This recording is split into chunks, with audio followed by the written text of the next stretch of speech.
Hey everybody, it's Caitlin, your geeky girlfriend, and in today's video, we're going to do a book review, Bookie Babe book review, and this will be my second book for 2025.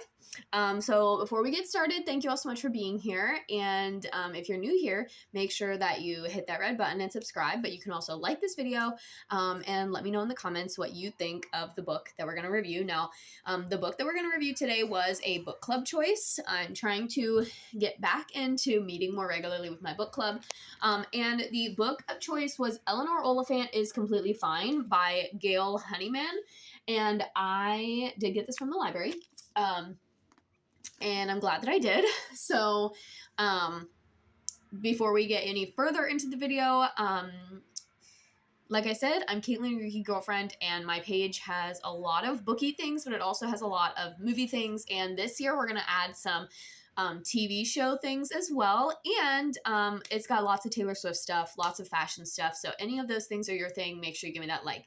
Okay, so Eleanor Oliphant is Completely Fine. This book is set in Scotland, which is the first thing that I feel like everybody needs to know, because some of the like yes, it's in English, and it's in like modern English, but some of it is not like American English, so they use the word like comestibles and stuff like that. The book follows Eleanor, who, in my professional opinion, is neurodiverse. She is either on the high end of the autism spectrum or has what was formerly known as Asperger's, which again falls into that higher end of the autism spectrum.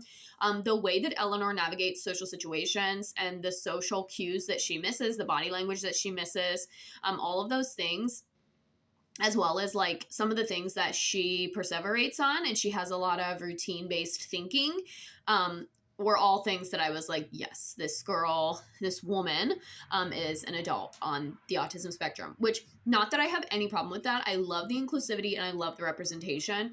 That's not the problem that I had with this book. My problem with this book mainly was that it is advertised, like Reese Witherspoon herself said that it was incredibly funny and beautifully written. I did not laugh in this book. I laughed maybe twice. And I think a lot of the time people, like, this is not a negative thing, but I think people read or think like a person on the autism spectrum thinks is funny. Like, the way that they speak and the things that they say are all funny because they just have no filter. But me being a special educator, that's not funny. That's, like, pretty much my day-to-day life. And so I didn't find a lot of the like things I think that were supposed to be funny. It just didn't land for me. And because I think what's supposed to be funny is Eleanor's reaction to different things. And again, me making the assumptions, because I don't know if she was supposed to be written as an individual on the autism spectrum. But me assuming, you know, based on my prior knowledge and past experiences that she was, things that how she responded to things was not very funny to me.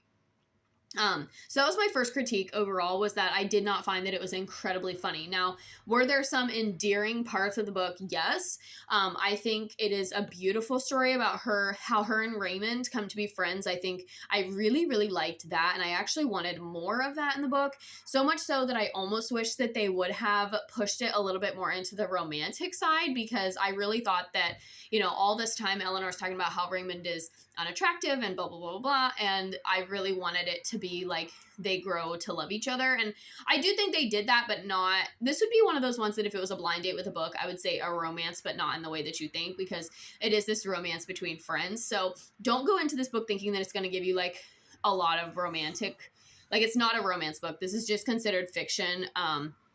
It doesn't even have like a specific genre. I think it's considered contemporary fiction. But it doesn't have any, there's no romance, which, okay, fine. Not every book I read has to be a romance, right? I felt this book was very slow in a lot of parts. And, you know, when I reviewed Wicked, which you can find here on my channel, my review of the Wicked book, I described it as a bell curve. This one was more like a valley, like a plateau, and it just was boring, boring, boring. And then we had like a little hill, and then boring, boring, boring. Like, it didn't even go, it wasn't like wavy. It was like a plateau.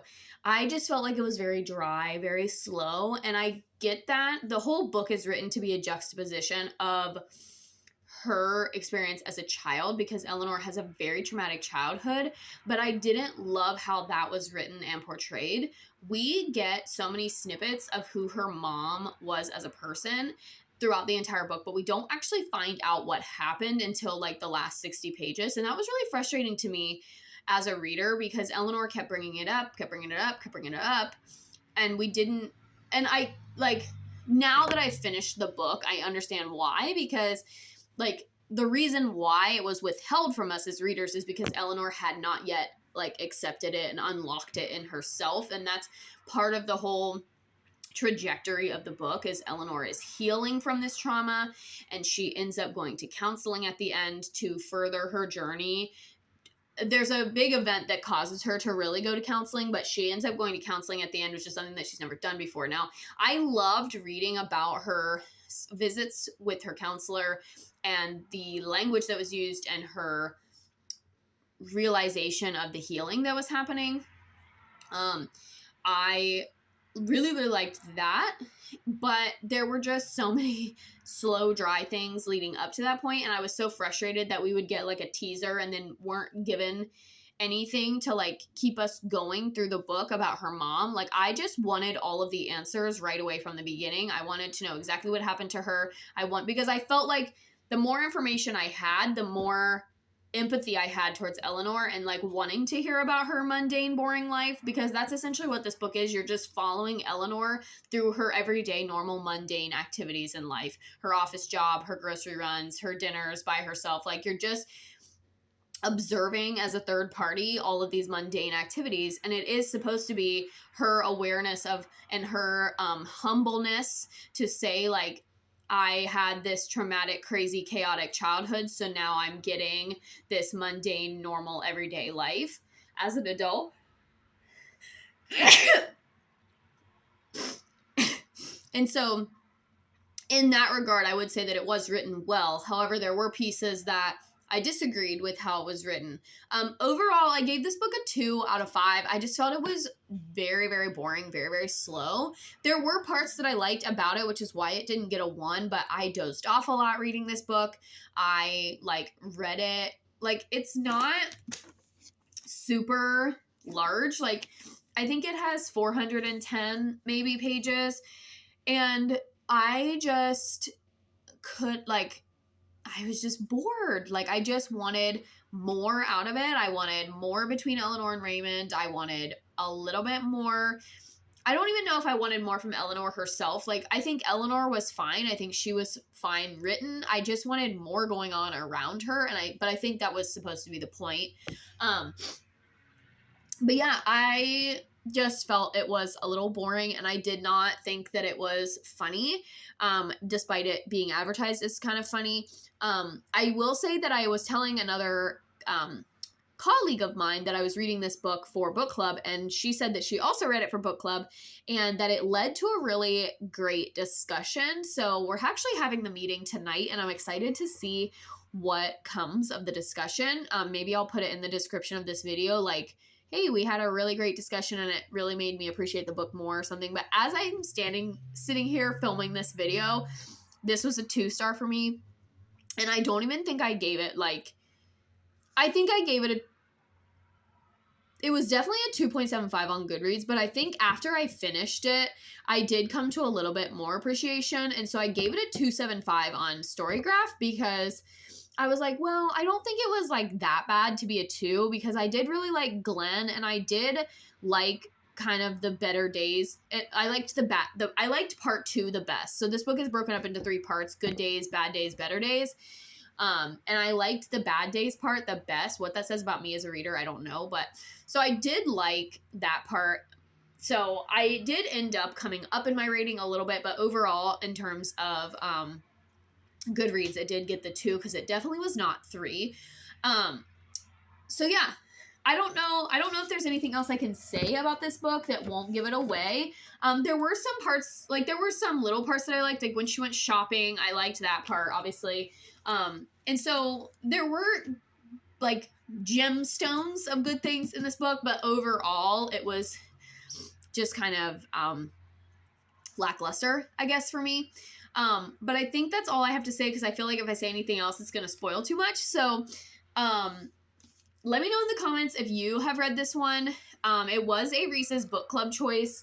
I don't know what year. It was released, I think, relatively recently. So let's just take a look-see when it was. And this is a debut novel, which I love.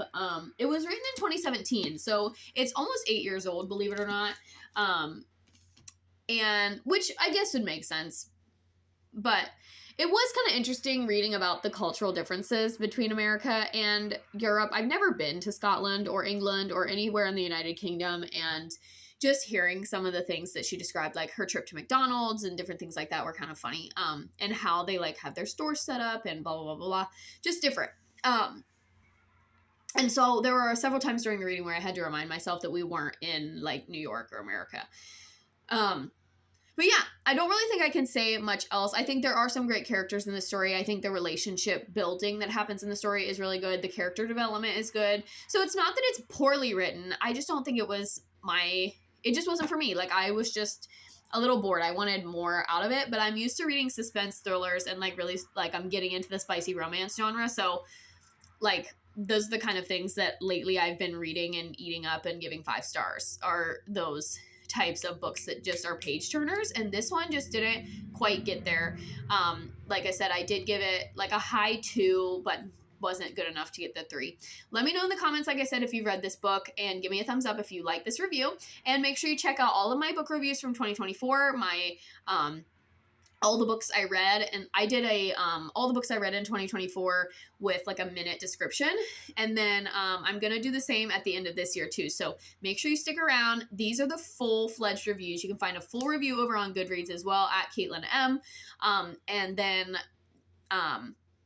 yeah, let me know in the comments if you've read this one or if you want to read this one, and I hope I didn't affect your want to read it if you have not read it. But I will let you guys know afterwards, and maybe in the description of the video, how our book club discussion went about this book. But I think that's all I have for you guys today. So I'll see you guys next time, and I hope you stick around.